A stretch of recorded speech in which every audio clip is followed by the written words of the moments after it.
ከሆነ ልጅ ጋር ሻይ ቡና እያሉ ነው። ግን ያው ሁኔታቸው የጓደኛ ሳይሆን የፍቅረኛሞች ነበር የሚመስለው። እስቲ ቪዲዮን አብረን እንከታተለው። ወጡ መሰለኝ እነሱ ናቸው መሰለኝ ነው እነሱ ናቸው።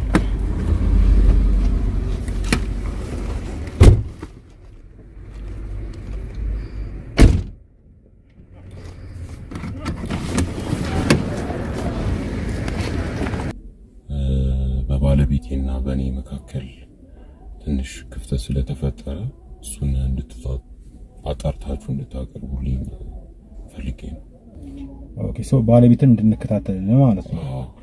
ሰላም ጤና ይስጥልኝ ውድ የሃም ሚዲያ ተከታታዮቻችን እንዴት ናችሁ? ዛሬ ለየት ባለ ፕሮግራም መጥተናል። የፕሮግራም ሐሳቡም የመጣው የበፊቱ ቪዲዮዎች ከሚያይ አንድ ተመልካቻችን ነው። የበፊቶቹን ቪዲዮዎች ታውቋቸዋላችሁ። ያው በተለያየ ምክንያት ቪክቲም የሆኑ የተጎዱ እንዲሁም እርዳታ የሚሹ ባለ ታሪኮችን ነበር ስናቀርብላችሁ ነበረው። እናም አንድ ተመልካቻችን ደወለልን፣ አወራ ነው።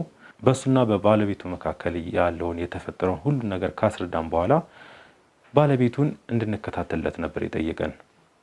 ስትወጣ ስትገባ እንቅስቃሴዋን ሁሉ ተከታትለን ያለውን ነገር እንድናሳውቀው ነበር የፈለገው። እኛም የሃም ሚዲያ ሰራተኞች ተሰበሰብን፣ ተወያየንበት ስለ ጉዳዩ። የተመልካቻችንን ጥያቄ ተቀበልን። ሙሉን በክትትል ጊዜ የሚወጣውን ሙሉን ወጪ እንደሚሸፍንም ቃል ገባልን። ስለዚህ ያው ቀጥታ ወደ ስራ ነበር የገባ ነው። ከባለ ታሪካችን ወይም ከተመልካቻችን አንደበት እንስማው እስቲ። እንኳን ደህና መጣ። እንኳን ደህና ቆየኝ። እሺ እስቲ ለተመልካቾቻችን ግልጽ እንዲሆን ወደኛ የመጣህበትን እስቲ ምክንያት ንገረን። ያው እንግዲህ እናንተ ብዙ የተቸገሩ ሰዎች ህይወታቸው ምን ይመስላል የሚለውን ነገር ለህብረተሰቡ ታቀርባላችሁ። ግን እኔ የመጣሁበት ኬዝ ሌላ ነው። በባለቤቴና በእኔ መካከል ትንሽ ክፍተት ስለተፈጠረ እሱን አጣርታችሁ እንድታቀርቡልኝ ፈልጌ ነው። ኦኬ ሶ ባለቤትን እንድንከታተል ነው ማለት ነው። እሺ ማለት አንተ ከባለቤት ጋር ያለውን ነገር ለመፍታት አልሞከርክም? ወደኛ ከመምጣት በፊት ማለት ያው ሁሉም መቼም ባለ ትዳር ቀልድ አይደለም ትዳር እና በመሃላቸው ነገር ሲፈጠር ያንን ነገር አጥርተው መቀጠል አለባቸው ብለን ስለምናምን ማለት ነው። አንተ ያንን አልሞከርክም? ይገርማል። ብዙ መፍትሄ ናቸው ብዬ ያሰብኳቸው ጓደኞቿን ማማከር ያለውን ችግር በሁለታችን መካከል ያለውን ችግር ምንድነው የሚለውን ነገር ለማጣራት በጣም ብዙ ሞክሬያለሁና መንስኤው ምን እንደሆነ አልገባኝም። ለዛም ነው ወደ እናንተ የመጣሁት። ኦኬ ማለት አሁን ለምሳሌ ብዙ ጊዜ ምን ያህል ጊዜ ሆነ አሁን እንደዚህ አይነት አለመጣጣም ውስጥ ከገባችሁ ምን ያህል ጊዜ ሆናችሁ? ላለፉት 5 ወራት ውስጥ ከባለቤቴ ጋር ጥሩ የሆነ ግንኙነት የለንምና በዛ ጊዜ ማለት ነው በዚች በ5 ወር ውስጥ ብዙ ነገር ሞክሬያለሁ፣ ልረዳት ሞክሬያለሁ። ያው አብዛኛውን ስራዬም ጫና ሊሆን ይችላል በሷ እና በእኔ መካከል ክፍተት የፈጠረው ብዬ አስብ ነበርና መነሻውን አታውቅም? ምክንያት ማለት እንደዚህ ነገር ሲፈጠር መቼም የሆነ መነሻ አለውና ምንድነው ማለት በፊትም ያው ለስራ ፊልድ ወጣለሁና ግን ይሄኛውን አሁን ከበድ ያለውን በሁለታችን መካከል ያለውን ችግር ያዩት 2 ወር ለፊልድ ለስራ ወጥቼ ወደ ክፍለ ሀገር ስመለስ ነው ያዩትና በጣም ይከብዳል። ባህሪዋ ተቀይሮብኛል። ማቃት ባለቤት ያለች ትዳር ከሷ ጋር ስንመሰርት የነበረው ባህሪዋ አይደለም እና ከዚህ በፊትም እንደዚህ አይነት ባህሪ አይቼባት አላውቅምና በጣም መፍትሄ ስላጣሁ ነው ወደ እናንተ ልመጣ የቻልኩትና ይህን ችግር አውቃችሁ እናንተ አጣርታችሁ እንድታሳውቁኝ ነው። ኦኬ በትዳር ምን ያህል ጊዜ ቆያችሁ? አሁን 2ኛ ዓመታችን ነው። 2ኛ ዓመት። በጣም ጥሩ። ስለዚህ የሷ ነገር እንግዲህ እንድንከታተል ነው ወጣ ማለት እንቅስቃሴዋን ተከታተል ለአንተ እንድንነግርህ ማለት ነው። አዎ ማወቅ እፈልጋለሁ። ምክንያቱም በጣም የማያቸው ነገሮች ውስጤን ይረብሹኛል። ቶሎ ቶሎ ቴክስቶች ይገቡላታል ይደወልላታል ባህሪው ለውጥ ምን ነበር ያው እሱን በደንብ ተሰጠ ይሄ ነው በቃ አሁን እንዳልኩ ቴክስቶች ብዙ ቴክስቶች ይገቡላታል ስልኳን ትቆልፈዋለች በፊት አቆ ነበር ፓተርኑ ስልኩን የኔ ስልክ ተቆልፎ አያውቅም የሷም ስልክ ተቆልፎ አያውቅም እና ቴክስቶቿን ትቆልፋለች ስልኮቿ በጣም ብዙ ናቸው ይደወላሉ ማን እንደሚደውልላት አላውቅም ይሄንን ጥያቄ ሳቀርብ ደግሞ ማን ነው እንደዚህ እንትን ስራ ነው ጓደኞቼ ናቸው ዘመር ነው ትለኛለች በጣም በቃ በቁጣ ነው የምትናገረኝ ምን ያገባሃል እና ግልጽነቷ ቶታሊ በቃ የለም በቃ በፊትኮ ዘመድ ሲደውል እንካናግራቸው ፍለፍቴ ነው የምታወራው ጓደኞቿን ፍለፍቴ ነው የምታወራቸው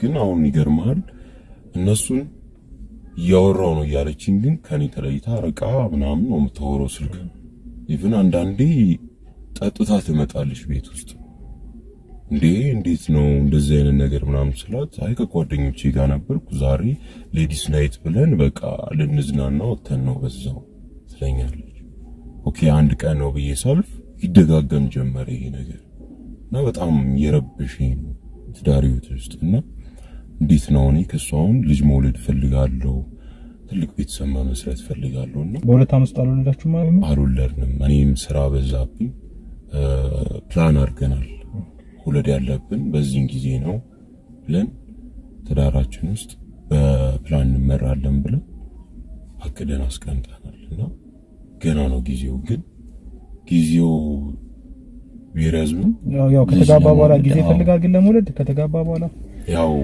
ትዳር ስትመሰርት ጎጆ ነው የምታቆመውና በጣም ብዙ ነገር አለ ልጅ ሲመጣ አብሮት ወጪዎች አሉ ምናምንና እነሱን እኛ ሰተል እስክናረግ ጠብቀን ከዛ እንወልዳለን ብያታለሁ እና ጊዜ ስጪኝ ብያታለሁ ለተወሰነ ጊዜ ስራዬን ትንሽ እንትን ልበልና የሥራ እድገትም ስለማገኝ ያኔ ስራውም ቀለል ስለሚልልኝ ልጅ እንወልዳለን ብዬ አስረድቻታለሁ ምናልባት በዛ ተቀይማ ይሆን እንዴ በልጁ ምክንያት ምናልባት መውለድ የምትፈልግ ከሆነ አይመስለኝም ያው ምክንያቱም ይሄንንም ሐሳብ አቅርቤላት ነበር እኔ በጣም ነው የምወዳት ይገርማል እሷን ማጣት አልፈልግም ግን እንደዚህ ብዬ በማቀርብላት ጊዜ እሷ የመለሰችልኝ ምላሽ በፊት እንደመጓጓቷ ሳይሆን የሆነ በቃ ፊቷ ያስታውቃል ችግር የለውም ቆይተን እንወልዳለን አይ አሁን እኮ አቅም የለንም ልጅ መውለድ የማሳደግ ብላኝ ነው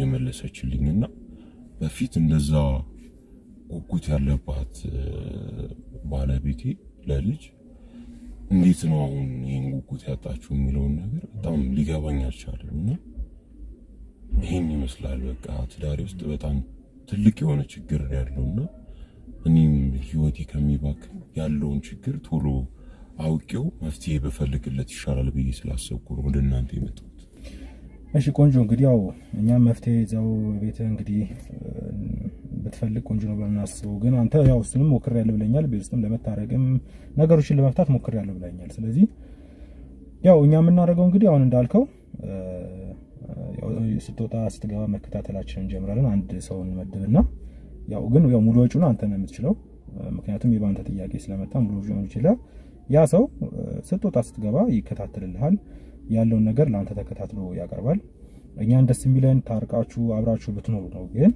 ያው ይሄ ደግሞ ካንተ ከመጣ ጥያቄ ስራችን ነውና ማለት ስራችንም ባይሆን በርግጥ ይሄ የመጀመሪያችን ቪዲዮ ነው ከዚህ በኋላ እንግዲህ ይሄ ቪዲዮ ሰክሰስፉል ከሆነ ወይም ቆንጆ ውጤት ካመጣ እንቀጥላለን ስልክ እናስቀምጥላችሁና በዛ ስልክኛን ኮንታክት ማድረግ ትችላላችሁ እና ወዳጅ እንግዲህ ያው ሙሉ ሐሳቡና ፍላጎቱ ያንተ ስለሆነ እኛ ደግሞ ያንተን የማስተናገድ ግዴታም አለብን ግን ያው ይሄን ነገር ስናደርግ ያዘጋጀናት ውል አለች ይሄ ውል ምንድነው ትፈርምልኛለህ ማለት ነው ውሉ ምን መሰለህ የሚለው ውሉ ምን መሰለህ ዋና ፖይንቶቹ ምን መሰሉ ይሄን ቪዲዮ በምንሰራበት ሰዓት እውነት አድርገውና ሚስት ከሌላ ወንድ ጋር ብትያዝ ወይም ሌላ ብቻውን ቦታ ብትያዝ ያው አንተ መኖር አይቀርም ብለን እንገምታለን ደውለን እንጠራለን ምክንያቱም እጅ ከፍንጭ ማየት ስለምፈልግና በዛ ጊዜ አካላዊ ጥቃት ምንም ማድረስ አትችልም በሷ ላይ አካላዊ ጥቃት እሱ አለ። ሌላው ደግሞ ይሄ የሚሰራው ቪዲዮ ዩቲዩብ ላይ ይለቀቃል እና ከተሰራ በኋላ ላይ ሐሳብን መቀየር አትችልም። ይሄ ቪዲዮ አይለቀቅ ማለት አትችልም። ሌላው ሶስተኛው ደግሞ ይሄንን ሙሉ እሷን የመከታተል እግር በእግር የምንከታተለው በአንተ ፍላጎትና በአንተ ጥያቄ እንደሆነ የሚያረጋግጥ ነውና እስክሪብቶ አለ። እስክሪብቶ እዚህ ሁለቱ ፈራለኝ።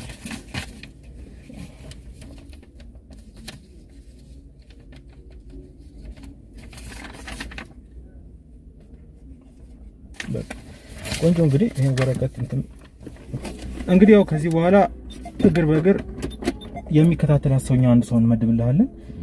ያው ያለውን ነገር ከስር የምናሳውቅ ይሆናል። ያው እንግዲህ እኛ ደስ የሚለን አንድ ላይ ብትሆኑ ብትታረቁ ነበረ ማለት ያው ያሉ ነገር ፈታችሁ አንድ ላይ ብትሆኑ ነበር ደስ የሚለን። ግን ያንተ ጥያቄ የሷን መከታተል ከሆነ ሰው ያሉኛ ደግሞ ያንተን ማስተናገድ ግዴታ ስላለብን ከዚህ በኋላ ያለውን ነገር ሁሉንም ነገር እናሳውቃለን። እንግዲህ ጥሩ እንዲገጥምህ ጸልያለሁ። ለማንኛውም አመሰግናለሁ እኛ መርጠህ ስለመጣ።